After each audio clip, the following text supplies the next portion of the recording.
Carol with Carol B Crafts. Welcome to TNT Tuesday. TNT Tuesday is tips and tricks, tools and techniques. Today I'm going to show you how I store my ink spots.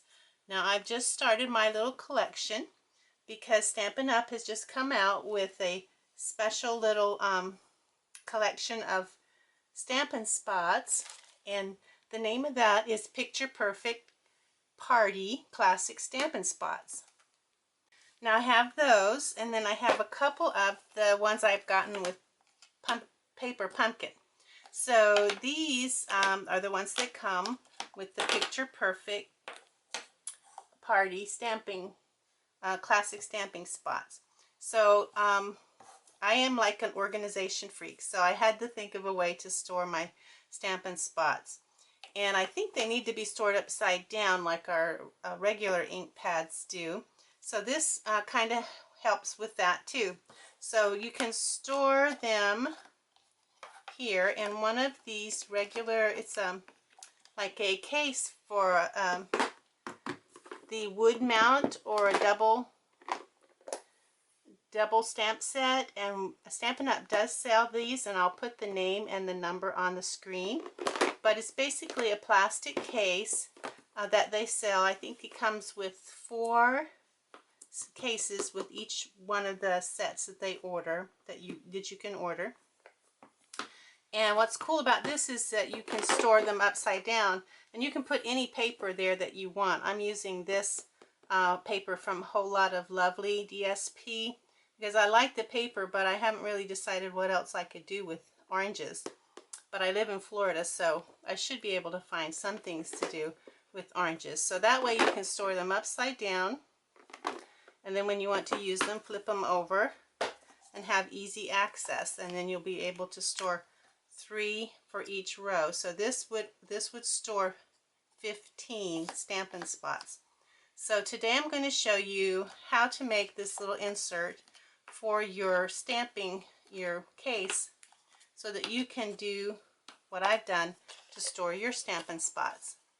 So this is basically a piece of thick Whisper White, and you start out with 5 by 11. So we'll go ahead and start with that. I'll get my scoring tool out. Okay, so I have my scoring tool, and I have my 5 by 11 inch of thick Whisper White cardstock, and I will start scoring. Now on this side I'm going to score 1 3/8, 2 3/8, 3 3/4, 4 3/4, 6 1/8, 7 1/8, 8 1/2, and 9 1/2. Then I'm going to flip it over, and I'm going to score at 1 7/8, 4 1/4, 6 5/8, and 9. And then I'm going to crease all these folds, and you'll want to, where the valley is facing you, you want to fold away from you. So I'll do all of those first with my bone folder, all the valleys that I did on that side.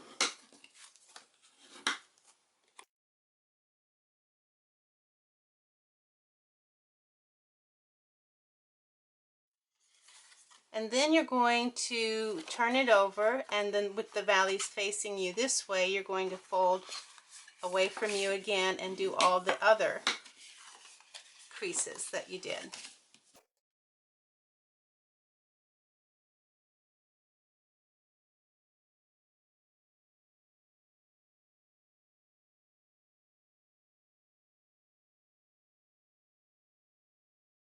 Okay, and this is what you should end up with.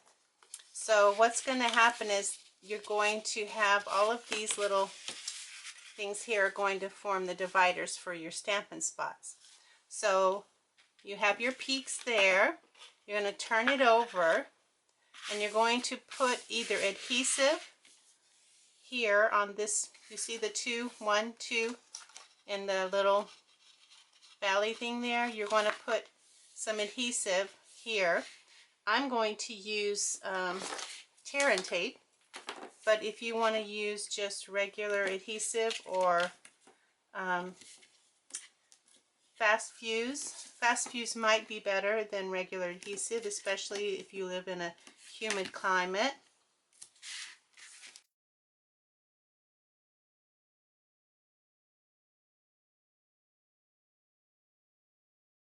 Okay, so I have tear and tape on one side of each of these little valleys, and I'm just taking my bone folder and kind of burnish them down so they stay down. And then I'm going to take my finger. So if you were using snail, you could just do one at a time if you didn't want to do them all. So this is going to come off, and then we're going to take and just fold that over like that, and then burnish it. So if you were using snail, you'd put another strip of snail there. And we're going to push that down. So I'm just going to go all the way over.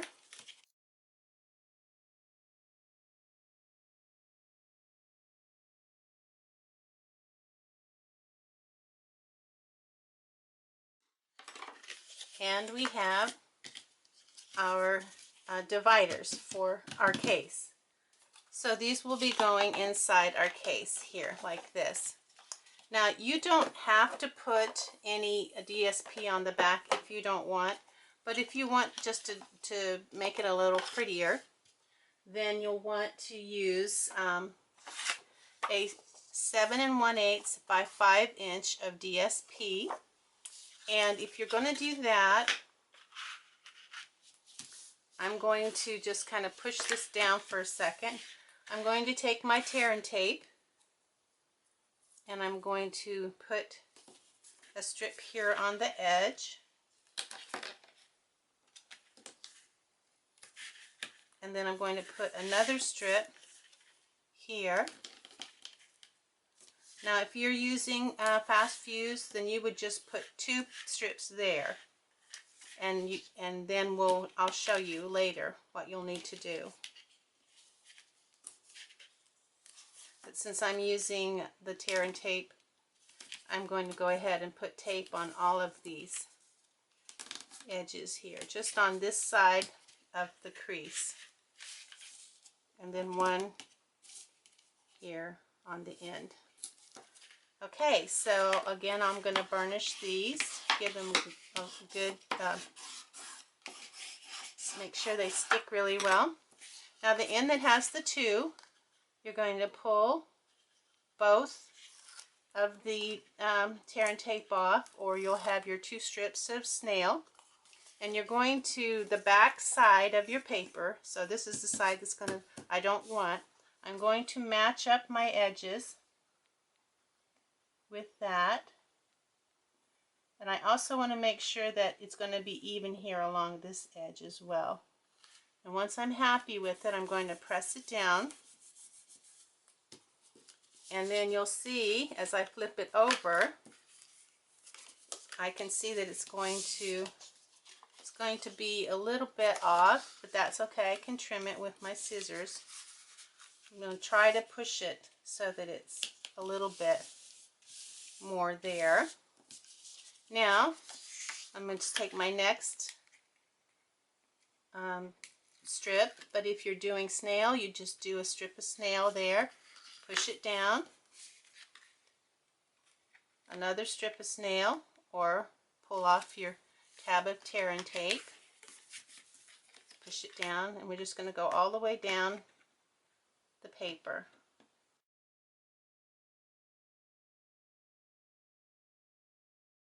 Okay, and then if you have any overage, you're just going to trim it with your scissors. I have a little bit of the white showing here, so I'm going to trim that. And I have a little bit of the DSP showing, so I'm going to trim that. Careful not to cut your cardstock while you're trimming your DSP. Okay, so it's ready to go inside our case. And here's our little Stampin' spots. And like I said, it'll hold 15 this way. And it's good that with the dividers there, you can turn it upside down and every which way, and they're not going to go all, wonky on you. They're going to stay pretty much in place. And then if you store them upside down, as I think we're supposed to store our inks upside down anyway, that will be great for doing that as well. Now the Stampin' spots themselves, another little trick that I have used is when you take off, there's a perforated place right here on both sides, so you want to just kind of with one nail keep it from tearing off completely, and then just pulling that perforated tab off at the bottom.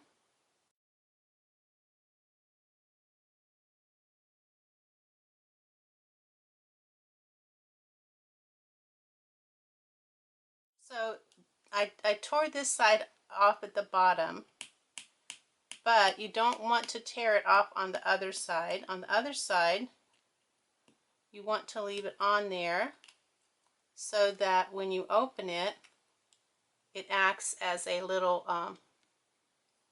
to keep it closed. Now if you have already torn that off, but you want to go ahead and have it so that it's like a little flap, you can always take some tape and put some tape across the top and then just wrap it around down at the bottom and then trim it at the bottom, and then you can have the little flap as well. Okay, well that's my tip and trick for today. I hope you enjoyed that, and check out my blog www.carolbcrafts.com and use the current host code to earn host code rewards, 15% retail of your total purchase. So thanks for watching and have a great day. Bye now.